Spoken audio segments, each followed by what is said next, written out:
इथे 3 दिवस मुक्कामी शिबिरासाठी आहोत.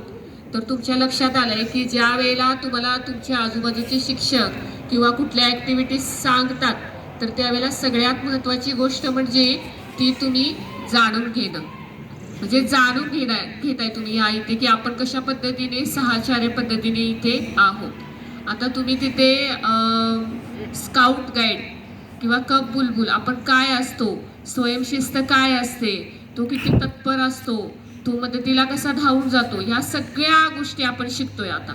तर यामध्ये सगळ्यात महत्त्वाची गोष्ट म्हणजे आपण निरोगी असणं.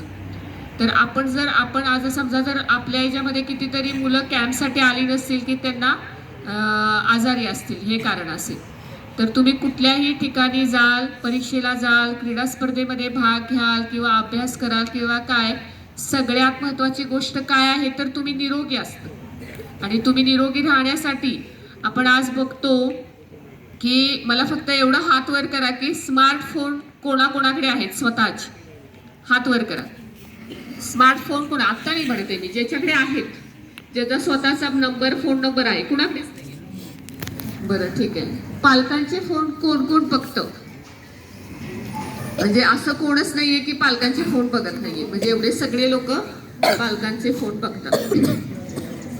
तर थोडस विषयांतर आहे हे, मात्र सगळ्यात महत्वाची गोष्ट आहे की आपण अभ्यास, आपलं आरोग्य, आपलं स्वतःचं मानसिक, म्हणजे आपण चलबिचलता जी म्हणूया तुम्हाला, मानसिकता जी आहे. मी ज्यावेळेला सगळ्यांना डोळे मिटायला सांगितले तेव्हा तुम्ही स्वतःच विचार करा की सगळ्यांनी शांतपणे डोळे किती लोकांनी मिटले आणि आजूबाजूला काय चाललंय किती लोकांनी बघितलं.